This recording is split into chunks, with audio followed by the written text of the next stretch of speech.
In this playlist, we will be looking at the concepts relating to analytical geometry. In this video, we're going to be focusing on the distance formula, calculating the length of the line. But first, just remember that analytical geometry is also known as coordinate geometry. We use the Cartesian plane, which you can see on the screen, and we also use coordinates. Remember, a coordinate consists of an x value and a y value, which we can then plot on the Cartesian plane. And we use coordinate geometry or analytical geometry to calculate things like distance, gradient, midpoint. We also look at shapes like triangles and quadrilaterals. So in grade 10, these are the different concepts that you need to know. In grade 11 and in grade 12, we build slightly on this, but this forms the basis of analytical geometry, and this is what we'll be going over in this playlist. So remember, a coordinate, as I said, consists of an x and a y value. So A, 2 and 3, 2 represents the x-axis, so here's the x-axis, and then the negative 3 can be found on the y-axis, which is this one over here. So 2 and negative 3 would be that coordinate over there. So where x is 2 and where y is negative 3. Basically, where those two meet up, that would be coordinate A. Coordinate B, negative 2, so where x is negative 2, so you go look over here, and then where y is 3, so you go up and you plot over there. That would be B. It's also important to note that in all of these formulas that we use, do you see we refer to something called x2, x1, y2, y1? This is because when I'm calculating things like distance or length of a line, midpoint of a line, or gradients of a line, we always need 2 points, 2 coordinates.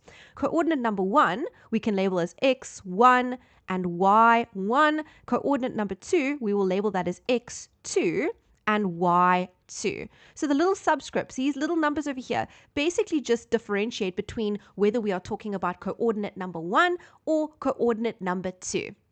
So all of these concepts will be coming up in the playlist, but today we're going to be focusing on the distance formula, or calculating the length of the line. Now, this formula should look somewhat vaguely familiar to you. It's because it comes from the theorem of Pythagoras. And we're not going to get into that in this particular video, but essentially when we're calculating the distance or the length of the line, it is basically derived from Pythagoras, which is also used to calculate the distance, the length of a line in a right angle triangle. And because we're working on the Cartesian plane, and if I had to draw a straight line for you, like if I wanted to calculate the distance between these 2 points over here, you can see that I can essentially form a right angle triangle. And that's basically why the formulas look very, very similar. Now, you need to know this formula. You need to memorize this formula. Remember, x2 and x1, that just refers to coordinate number 1, the x1 and y1. So these two come from the first coordinate, and then the x2 and y2, those come from the second coordinate. So how would you calculate the distance of line segment AB or the length of line segment AB? Well, first step, you write your distance formula. Then we need to decide which of these coordinates is going to be coordinate number 1 and which one is going to be coordinate number 2. It doesn't matter which way you choose to label it, you'll get the same answer. You can try it if you don't believe me. So let's say A is going to be coordinate number 1. So this would be x1 and this would be y1.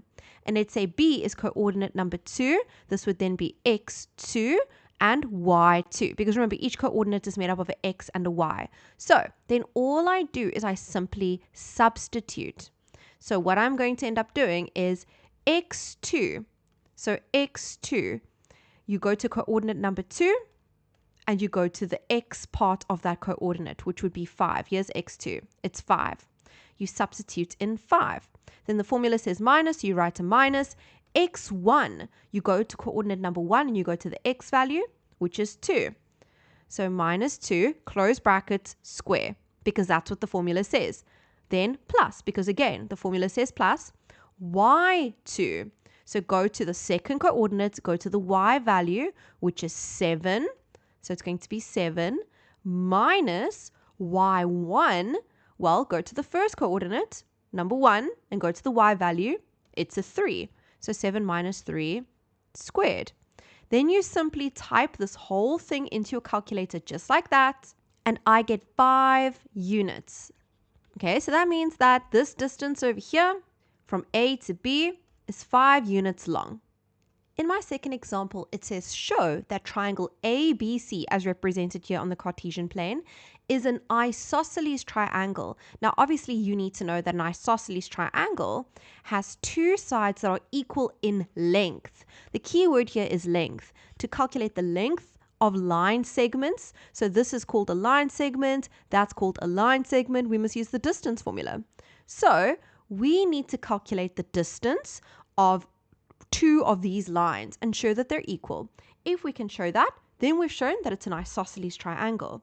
So what I would do is I would just calculate the length of all the sides. So for example, if I want to find the length of AB, then you write down the distance formula. Now we're only focusing on coordinate A and coordinate B. Again, it does not matter which one is your number 1 and which one's your number 2. Let's do x1, y1 and x2, y2. So when I substitute in to my distance formula, x2 is going to be 5 minus x1, which is 2. Don't forget to square it. Y2 is going to be 7 minus y1, which is 3. If you square root all of that carefully on your calculator, you'll get 5 units. That is showing the length of A to B, that line segment. But in order to say if it's isosceles, we have to calculate the other lengths as well. So let's do the length of BC. Now we'll be focusing on this coordinate here and this one over here. And let's say this is x1, y1, x2, y2. Again, it doesn't matter which coordinate you call number 1 and which one you call number 2. You can switch them, you'll get the same answer. So x2, according to my decision, is 5 minus x1 is negative 2. Now, just look at what happens here. The formula says minus. Remember, the distance formula says minus. But I'm subtracting a negative. x1 over here is negative. So it's minus 2. That's very important. Remember, see how I've typed the brackets? You must type it properly in on your calculator. Then plus. Then we've got y2, which is 7, minus positive 6. Close that bracket and square root. Remember, if you are subtracting a negative, you must put it in brackets. You need to say minus. Okay, very, very, very important. And what I get over here, my calculator tells me is 5 square root 2. Or if I convert that to decimal form, I get 7,07106, and that carries on. Or your calculator might be saying square root 50. But can you see that so far AB and BC are not equal? So far this is not an isosceles triangle. But we still have one more length to do. We need to do AC. So again, you substitute into your distance formula. Let's call this coordinate number 1, so x1, y1. Let's call A coordinate number 2, x2 and y2. So x2 is going to be 2. Minus, because the formula says minus, and x1 is a negative, so minus 2. Take note of the brackets. It's very important that you type this into your calculator correctly. I just want you to note the difference between how I'm typing this in over here, which is correct, versus typing it in like this on your calculator, which is incorrect. Do you see what's happening? Over here, I'm squaring this entire bracket, which is what the formula says. Over here, I'm only squaring this number over here. This is incorrect. Just a little teacher tip based on what I see. Then we're going to go y2, which is 3, minus y1, which is 6.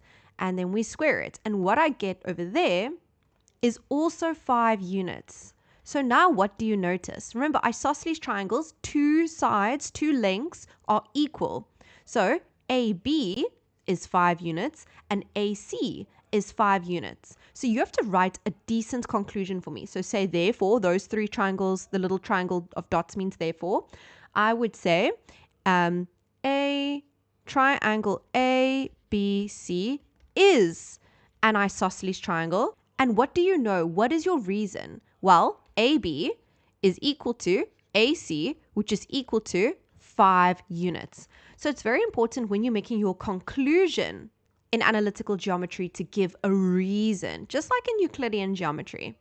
In the next video, we're going to go over some more tricky distance formula practice questions. I will see you there. Bye. Bye, everybody, and don't forget to subscribe if you haven't yet. Bye.